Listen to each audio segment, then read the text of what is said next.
పొరపాటు పడుతున్నావురా. నన్ను తప్పుగా అర్థం చేసుకుంటున్నావు. అమూల్య విషయంలో నాకే పాపం తెలీదు. అలాగే ఇది నా కుటుంబం. నా కుటుంబానికి నేను ప్రాణం పోయిన ద్రోహం చెయ్యనురా. అన్నిటికంటే ముఖ్యంగా నేను నీతో ప్రేమగా ఉన్నట్టు నటించడం కాదురా. నా మనసులో నిజంగానే నీ మీద స్వచ్ఛమైన ప్రేమ. ఆపుతావా నీ డ్రామాలు? ఆపు.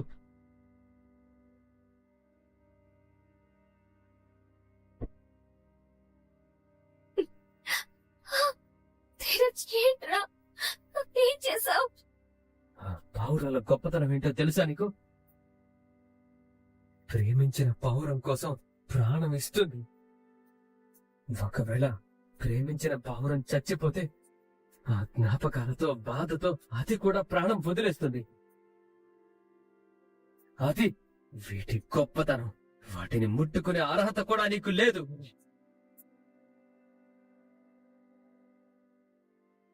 నీకు రక్తం వస్తుంటే చూసి తట్టుకోలేకపోతున్నాను ప్రేమ. ఫస్ట్ ఎయిడ్ చేసి కట్టుకట్టాలనుంది. కానీ నువ్వు చేసిన నమ్మక ద్రోహం నన్ను బండరాయిలా మార్చేసింది. ప్రేమా, ప్రేమా, ఏమైంది? అయ్యో, ఏమైంది ప్రేమా? ఈ గాయం ఏంటి? ఎలా జరిగింది?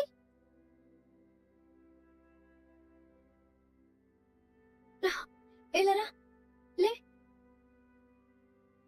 ఇలా కూర్చో. ధీరజ్, నువ్వు అసలు మనిషిలా ప్రవర్తిస్తున్నావా? నీ భార్యకి దెబ్బ తగిలి రక్తం వస్తూ బాధపడుతుంటే అలాగే చూస్తూ ఉన్నావేంటి? ఎంత కోపం ఉంటే మాత్రం ఇంత బండరాయిలాగా ఉండేది? అసలు భార్యతో ప్రవర్తించే పద్ధతి ఇదేనా? అంతే వదిన. ముంచే వాళ్ళంతా నీకు మంచి వాళ్ళలాగాను, భరించే వాళ్ళంతా రాక్షసుల్లాగే కనిపిస్తారు. ఎవరు ఎవరు ముంచేవాళ్ళు? అసలు అమూల్య విషయంలో జరిగిందేంటో?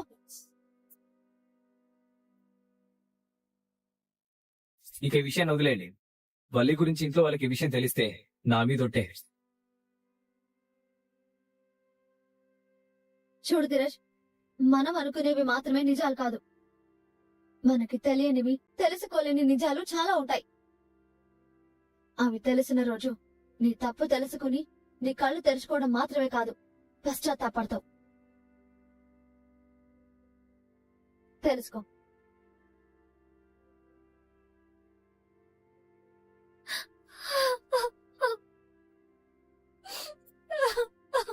ప్లీజ్ ప్రేమ, బాధపడకు. అబ్బాయి చేసిన తప్పుకి నువ్వు శిక్ష అనుభవిస్తున్నావు. చాలా బాధగా ఉంది ప్రేమ.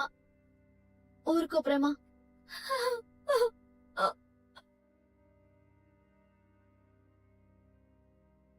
నీ కూతుర్ని ఎలా తీసుకొస్తావో మేము చూస్తాం. చూసుకున్నావే.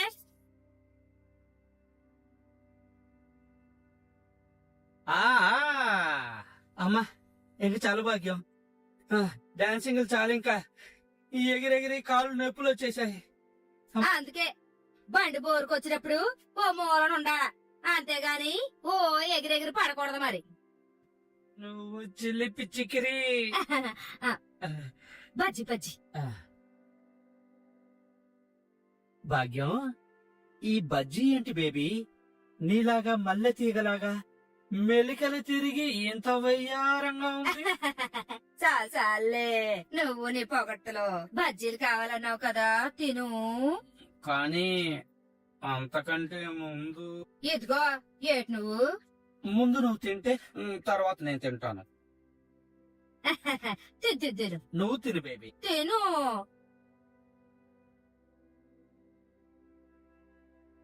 తీయగుంది. ఆ? ఎందుకంటే నువ్వు తినిపించావు కదా, అందుకే తీయగా ఉంది. మీరు మీ సరసాలు.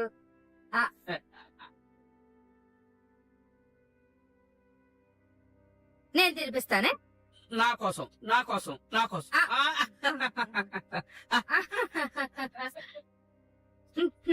వచ్చింది బేబీ.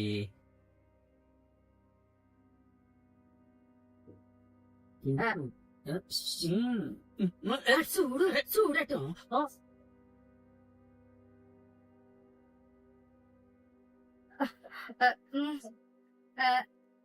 అయిపోయారే తినిపించుకోండి. అది కాదే అమ్మడు. కన్న కూతురు కాపురం కూలిపోయిందనే బాధ కూడా లేకుండా మీరిద్దరు చేశారు. మీరు ఆరోగ్య గ్యాస్ ట్రబుల్ ఉన్నా సరే బజ్జీ అంటే ఇష్టం కదా, అందుకే బజ్జీలు వేసి పెట్టాను. ఏటి బజ్జీలేసి పెట్టాలా? బజ్జీలు నా కాపురానికి ఫుల్లుగా తాలింపేసేసి బజ్జీలేసుకుని తింటారా? బజ్జీలు మిమ్మల్ని అమ్మా నేను నర్మద ప్రేమ కాళ్ళు గడ్డలు అట్టుకొని నేను నా కాపురాన్ని నిలబెట్టుకోవాలనుకున్నాను. భర్తకి దూరమైతే నేను బతకలేనన్న బాధకి వాళ్ళు సలించిపోయి కరిగిపోయి నన్ను మా అత్తారింటికి తీసుకెళ్లిపోవటానికి చాలా వరకు వెత్తబడ్డారు. కానీ జున్ను తింటుంటే పిన్నిస్ వచ్చినట్టుగా మధ్యలో నువ్వొచ్చేసి దిక్కుమాల సారంజింగ్లు చేసి మొత్తం మొత్తం సెడగొట్టేశావు.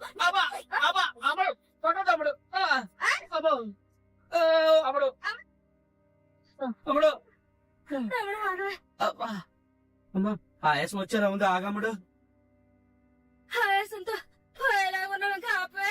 నువ్వు సెడగొట్టిన దానికి నేను సొంతగా తప్పలేదు. అమ్మడో నిన్ను 10 రోజుల్లో మీ అత్తారింట్లో అడుగు పెట్టేలా చేస్తారని చెప్పాను కదా. మరి నువ్వు టేషన్ ఆడి మమ్మల్ని టేషన్ ఆడతామని చెప్పు. నువ్వు టేషన్ పడి టేషన్ ఆడుతున్నావు. మా ఆయన తండ్రి దగ్గర వినయ విధేయ రాముడు. తండ్రి మాట జవదాటని, తండ్రి దగ్గర ఏ మాట దాచిపెట్టని ఉత్తమ కొడుకు. పొరపాటున నా విషయం గురించి మా మావయ్య గారి దగ్గర ఆయన నోరు తెరిశాడు.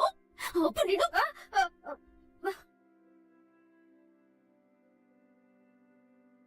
వామ్మో, ఆ నిజం గురించి మాట్లాడుకుంటేనే నాకు వణుకొచ్చేస్తుంది.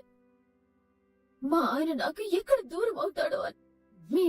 మీ వల్ల ఆ విషయం బయటపడిందంటే, ఆయన నన్ను వదిలేశాడంటే అప్పుడు మీకుంటుంది. పోసిన పిచ్చి పుత్రిక, నీ జీవితం నీ బతుకు బొగ్గి పాలవుతుందంటే ఈ భాగ్యం ఊరుకుంటుందా? నువ్వు చూడు, వాళ్ళని అంత తేలిగ్గా వదులుతారా? మరి బో గొప్పలు చెప్పావు కదా ఆ నర్మతో. ఆ నర్మద ఛాలెంజ్ చేసినట్టు 10 రోజుల్లో కాదు, రేపే నిన్న అత్తారింట్లో అడుగు పెట్టించి నీ భర్తకు దగ్గర చేస్తాను. ఆ నాటు మిర్చి పొట్టిది వచ్చి నిన్ను బ్రతిమలాడి తీసుకెళ్లేలా చేస్తాను. చూస్తుండు. ఆ అమ్మాయి ఇచ్చిన సర్టిఫికెట్స్ ఒరిజినల్స్ కావు, ఫేక్ సర్టిఫికెట్స్. విశ్వక్ని ప్రేమించమని చెప్పింది ఎవరో కాదు, వల్లి వదినే. చెప్పేస్తా. వాళ్ళే చెప్పిన అబద్ధాల గురించి, చేసిన మోసాల గురించి నాన్నకు చెప్పేస్తా. నాన్నకు నిన్ను కేవలం కొడుకును మాత్రమే కాదు, నమ్మకాన్ని, నాన్న దగ్గర నేను ఏ విషయం దాచననే నమ్మకం నా మీద నాన్నకుంది. వాళ్ళ గురించి నాకు తెలిసిన తర్వాత కూడా నాన్నకు చెప్పకపోతే నేను నాన్న నమ్మకాన్ని మోసం చేసిన కొడుకునవుతానా? అందుకే ధైర్యం కోసం తాగేశాను.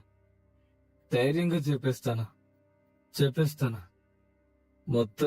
మొత్తం చెప్పేస్తాను.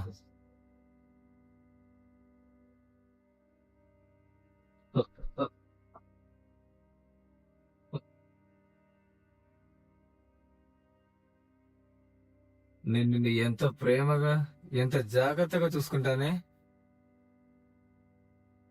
అలాంటిది స్టాండ్ పడకుండా నన్ను సతాయిస్తావా? నువ్వు కూడా నా పిల్లంలాగే మోసగతిలా తయారయ్యావే. అందుకే వదిలేస్తున్నాను, నిన్ను కూడా వదిలేస్తున్నాను. అయ్యో, పెద్దడు అసలు ఏమైందిరా? వల్లి అక్క చేసిన మోసాన్ని పాపం చందు బాగా తట్టుకోలేకపోతున్నాడక్క. ఆ బాధతోనే తాగేసొచ్చాడు. అవును ప్రేమ, ఇలాగే వదిలేస్తే ఈ బాధతో చందుబాబు ఏమైపోతాడోనని భయంగా ఉంది. అందుకే చందుబాబుకి నచ్చజెప్పి ఏదో ఒక విధంగా వల్లి అక్కని తీసుకొచ్చేద్దాం. అలాగే అక్క. ఆల్రెడీ నా జీవితంలో నేను పాతలానికి పడిపోయాను మామ. ఇక నేను పడిపోతానని నువ్వు భయపడాల్సిన అవసరం లేదు మామ. పెద్దడా ఏంట్రా ఏమైంది? రే ఏ వదలరా, నేను నాన్నతో మాట్లాడాలి. పెద్దడా రేయ్ తాగొచ్చావా? రేయ్ నువ్వు తాగి రావడం ఏంట్రా? ఏయ్ ఏమైంది? Don't touch me. నువ్వు నాన్న నమ్మకానికి ద్రోహం చేసి నాన్నని మోసం చేసావురా. నాన్నని మోసం చేసి నాన్నని కండతోడ పెట్టించా. నాన్నని మోసం చేసిన వాడికి నన్ను ముట్టుకునే అర్హత లేదు. లేదంతే. నానా నానా నానా నానా అరవద్రా నానా పిలవద్రా. మావయ్య గారు మిమ్మల్ని ఇలా చూసారంటే చాలా బాధపడతారు. ఇప్పుడేం మాట్లాడద్దు, రేపు మాట్లాడుకుందాం. మొదలేయండి. లేదు నర్మదా, లేదు. నేను మా నాన్నతో మాట్లాడాలి. ఇప్పుడే మా నాన్నతో మాట్లాడాలి. నానా అరే పెద్దడా నానా, రేపు మాట్లాడచ్చు బావా. ఫస్ట్ మీరు లోపలికి పదండి. నేను ఇప్పుడే మాట్లాడాలి. I want to talk to my father right now. నానా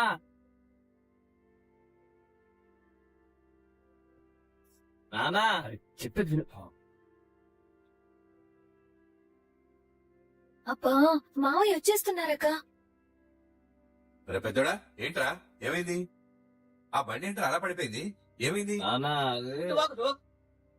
ఏలేదు బావా, నేను లైట్ గా తాగాను, ఫుల్ గా ఎక్కేసి బండి పడేశాను. రేయ్ చూసా నీకు అసలు ఆ బండి ఇంటి దగ్గర పడిపోయింది కాబట్టి సరిపోయింది. అదే రోడ్డు మీద పడిపోయి ఉంటే ఏదైనా వచ్చి గుద్దేస్తుంటే ఏంట్రా పరిస్థితి? Okay okay. నానా బండి నేనే పడేశాను. అలాగే మీకు చాలా ముఖ్యమైన విషయం చెప్పాలి నాన్న. అది వాళ్ళే. బావా ఇప్పటి వరకు మీరు రైస్ మిల్ లో వర్క్ చేసి వచ్చారు. భోన్ చేద్దరు కానీ పదండి. పద. మావయ్య గారితో రేపు మాట్లాడొచ్చు. నువ్వు ఆగమ్మా. రే పెద్దోడా వల్లి గురించి ముఖ్యమైన విషయం చెప్పాలంటున్నావు. ఏం జరిగిందిరా? అది ఏం జరిగిందంటే, బావా ముందు మీరు లోపలికి రండి. Narmada please don't disturb me. నన్ను మాట్లాడనివ్వండి. అరే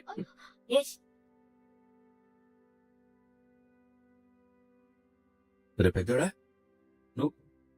నువ్వు తాగేసి వచ్చావా?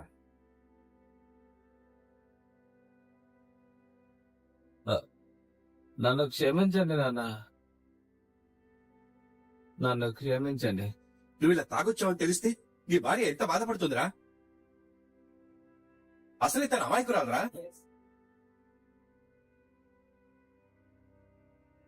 నీ భార్య నానా అసలు నేను తాగి రావడానికి కారణం అదే.